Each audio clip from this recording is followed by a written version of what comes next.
Suku Hadzabe yang tinggal di sekitar wilayah Danau Eyasi di Tanzania Utara adalah salah satu masyarakat pemburu pengumpul murni terakhir yang tersisa di Afrika. Wilayah liar ini diyakini sebagai tempat di mana mereka telah menetap dan mempertahankan metode bertahan hidup paling primitif selama lebih dari 50.000 tahun. Memulai hari yang baru, cuaca pagi di wilayah ini biasanya sangat dingin. Oleh karena itu, sebelum memulai perjalanan berburu, para pemburu biasanya menyalakan api kecil dan berkumpul di sekitarnya untuk menghangatkan tubuh. Sekitar pukul 6:30 pagi, sekelompok pemburu akan berkumpul secara lengkap dan siap melangkah masuk ke dalam hutan lebat. Perlengkapan bertahan hidup mereka sangat minimalis, mengandalkan pengumpulan makanan dan berburu dengan busur serta anak panah buatan tangan.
Busur merupakan senjata paling esensial, dibuat dari jenis kayu yang paling elastis dan tangguh. Dengan setiap tali busurnya ditarik dan diperiksa secara saksama guna memastikan kekuatan maksimal saat membidik. Saat memasuki hutan, orang-orang Hadzabe bergerak dalam keheningan dan ketepatan mutlak tanpa pamer, tanpa perangkat pelacak GPS, tanpa jadwal yang mengikat maupun rencana cadangan apapun. Sebaliknya, kelangsungan hidup mereka sepenuhnya bergantung pada kemampuan membaca jejak yang tertinggal di tanah, merasakan arah angin, dan mengambil keputusan yang tajam serta akurat sejak detik pertama.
Setiap perburuan suku Hadzabe adalah perjalanan mandiri yang dilakukan setiap hari, tetapi mereka tidak pernah memasuki hutan dengan daftar target yang spesifik sebelumnya. Bagi mereka, keputusan hewan apa yang akan diburu sepenuhnya bergantung pada apa yang didiktekan dan diberikan oleh alam pada hari itu. Mangsa tidak ada dalam rencana yang sudah ditetapkan, melainkan hadir di atas tanah, dalam setiap hembusan angin, dan melalui jejak yang belum lama ditinggalkan. Untuk bertahan hidup, para pemburu harus mengandalkan keterampilan pengamatan yang sangat tajam untuk membaca bahasa alam. Mereka dengan cermat menganalisis arah angin, melacak jejak rumput yang terinjak, ranting pohon yang patah, atau tanah yang baru saja digali untuk memprediksi arah dan lokasi mangsa yang bersembunyi dengan akurat.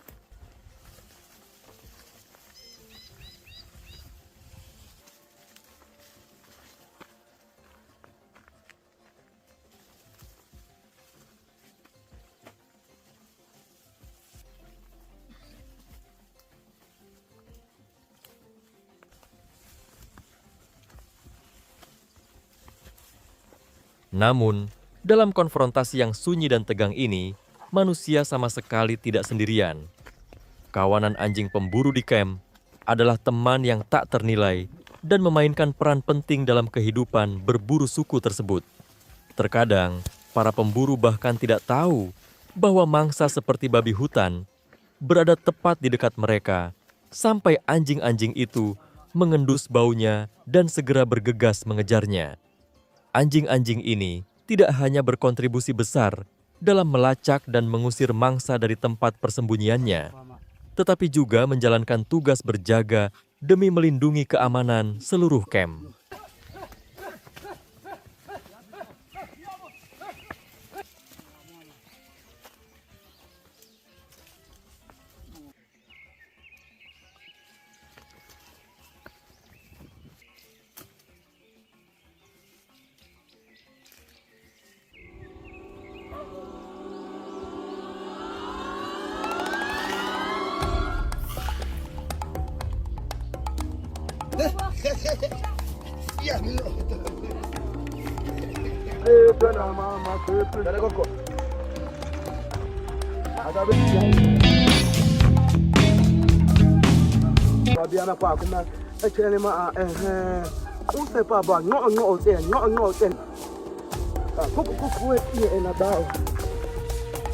Dalam perjalanan berburu, orang-orang Hadzabe dapat berhadapan dengan beragam satwa liar.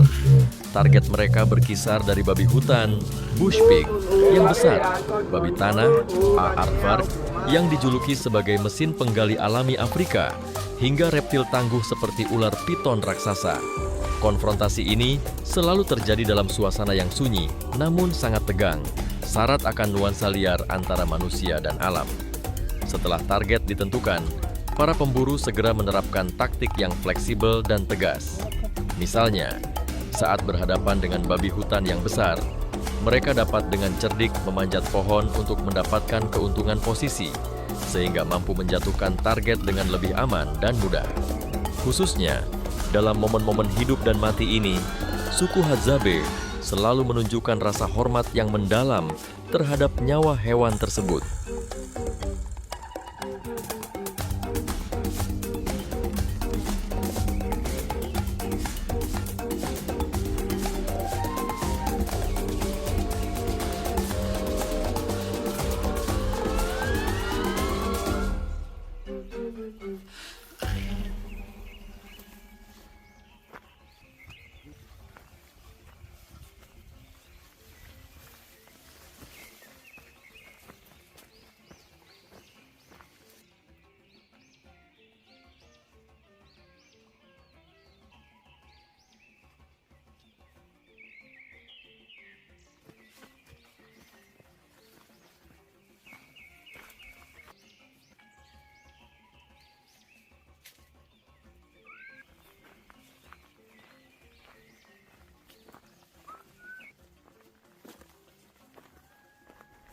Tidak akan ada teriakan atau perayaan yang bising saat mangsa tumbang.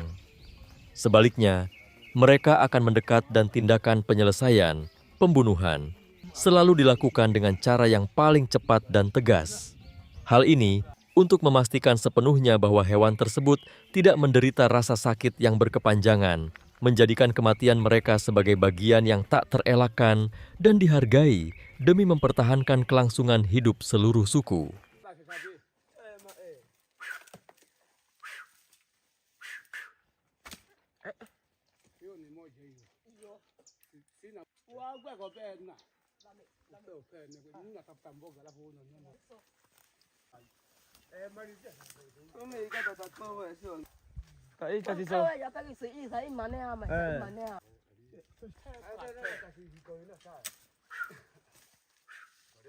Lo kwantole kukuyo mikinga vaka chato na kukuyo ekewe let amagwako oshet oshugwako arab tok ho yo na ya takwe ma bala takwe na amena kutinsi ye amena ele mimate asa la mimate iya pa ana kwete iya mesi atona ana naka nice kata bita anggen iya bawa bawa hoce ko ngaku bawa ngece ko son nakabita te bawa hamisho ati akana be hazane kama ota osai ko kwa be ko achukwa kwa ono parango le chinota doku kata ama kata wala no mazato na ni anakwa iya wow hapa kitliko ngao usepa kata kwa kata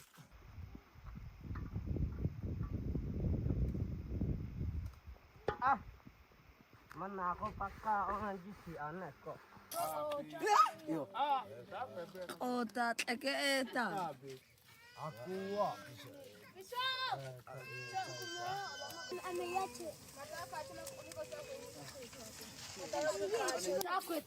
Saat berhasil menjatuhkan mangsa besar, mengangkut hasil buruan kembali ke kamp merupakan tantangan tersendiri bagi para pemburu hadzabe. Dalam banyak kasus, seperti ketika memburu babi hutan yang terlalu besar dan berat, mereka tidak dapat memikulnya sendiri sepanjang perjalanan. Solusi fleksibel mereka adalah memotong-motong hewan tersebut di tempat menjadi beberapa bagian yang lebih kecil agar lebih mudah dibawa, sekaligus mengutus seorang pemburu untuk berlari kembali ke desa guna memanggil bantuan untuk membawa sisa daging tersebut ke kamp. Namun, bagi orang hadzabe, hewan hasil buruan tidak pernah sekadar menjadi makanan biasa, melainkan sumber kehidupan yang penting, di mana setiap bagian dihormati dan dimanfaatkan semaksimal mungkin.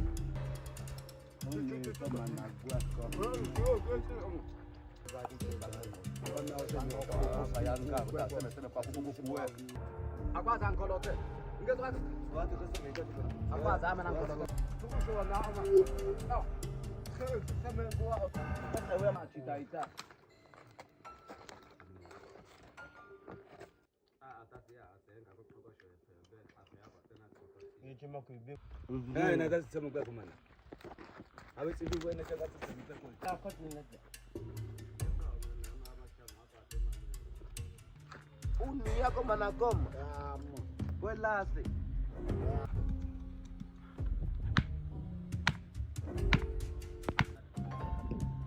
Misalnya, saat mengolah ular piton raksasa, seluruh lemaknya akan diekstraksi dan digunakan sepenuhnya. Lemak piton tidak hanya digunakan untuk memasak, tetapi juga membantu mengawetkan makanan, memberikan sumber energi yang sangat berharga yang dapat bertahan selama berhari-hari. Selain nilai gizinya, banyak bagian tubuh hewan juga memiliki makna penyembuhan yang mendalam, sesuai dengan kepercayaan dan gaya hidup yang diwariskan dari generasi ke generasi di suku tersebut. Contohnya adalah ekor babi tanah, aardvark, yang secara tradisional dicampur dengan madu untuk membuat obat tradisional yang ampuh. Campuran obat tradisional ini secara khusus digunakan untuk mengobati sakit kepala, pilek, atau demam ringan pada anak-anak. Wahebi bawa kabi. Hata kutekeleka tusu. Mshikaki ya huko wahebi. Wakala. Habi ka wahebi. Wakala ka hape. Oh mama. Dua wasipi. Kangala ka mliu. Wakala. Chega itu. Soko biko takwe chichana na. Dalaka. Kata bisa mana. Aka waseme mana koma ka.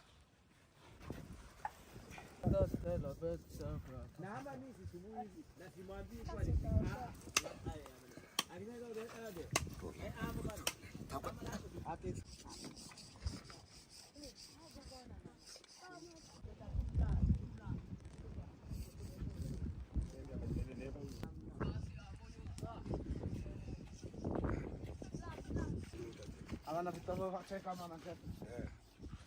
Ana adora cheka. Mama biati dulu.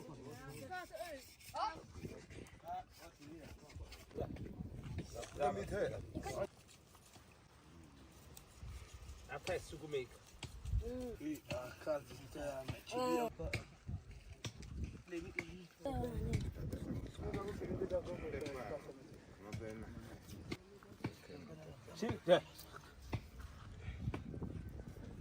Yo.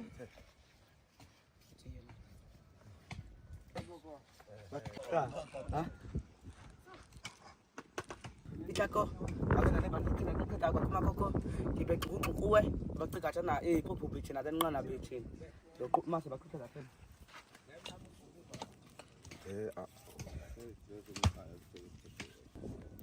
Kita sudah di kolam safir.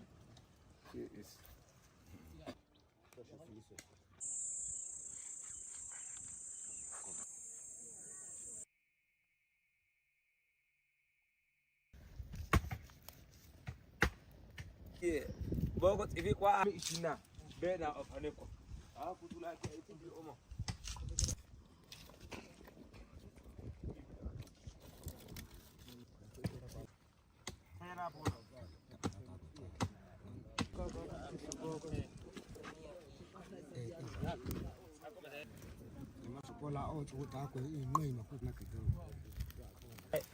Tete.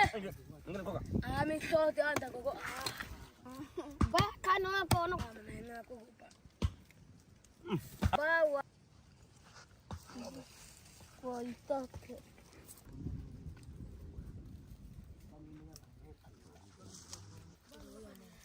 Zaman lagi tu. Aku esok kuya kamu nyo cek no.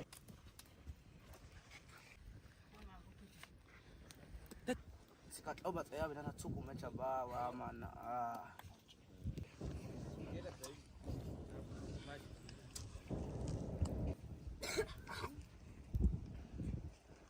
Pisho ako mana ako. Ano ofana? Weso anjibya unayo ofana. Abishamu? Jana. Gigao ya. Cuma na ako kasi ko ba chebe neti. Abati chancai. Ariat.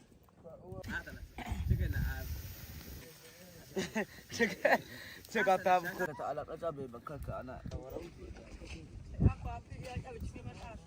Sasa.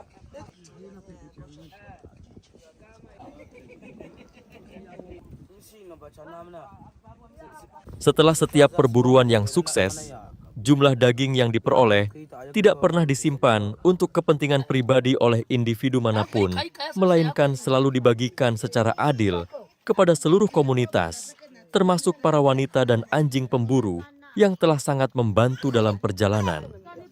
Bagi orang Hadzabe, sama sekali tidak ada konsep diet atau makan untuk kesenangan. Daging murni merupakan sumber bahan bakar esensial yang menyediakan energi untuk membantu mereka bertahan hidup setelah menempuh perjalanan panjang. Makan bersama tidak hanya untuk memuaskan rasa lapar, tetapi juga merupakan ritual ikatan yang sakral, yang mengakar kuat dalam kehidupan budaya suku tersebut. Eta.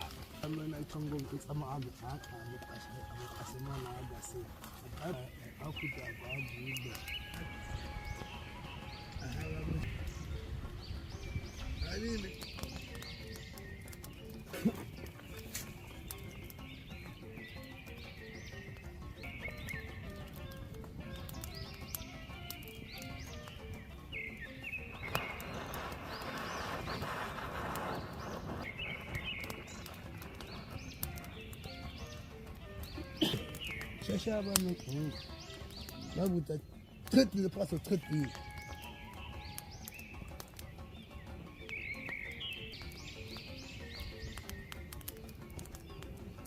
Di sekitar api yang hangat, para pemburu berpengalaman akan secara langsung membimbing generasi muda tentang cara memanggang daging di atas bara api atau memasaknya perlahan di dalam periuk tanah liat untuk mempertahankan cita rasa alami dan nutrisinya secara utuh. Seluruh suku berkumpul dalam canda tawa, berbagi kisah perburuan, dan mewariskan pengetahuan bertahan hidup yang berharga dari generasi ke generasi. Setiap potong daging yang dipanggang matang adalah ucapan terima kasih tanpa kata kepada alam liar yang penuh kemurahan hati. Dengan demikian, keberadaan orang Hadzabe meninggalkan sebuah pesan yang tak ternilai. Keberlanjutan umat manusia yang sesungguhnya tidak terletak pada teknologi canggih, melainkan intinya berada pada kedisiplinan, kekuatan persatuan komunitas, dan filosofi tahu kapan merasa cukup saat hidup dalam harmoni yang sempurna dengan alam.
Tiga bawah.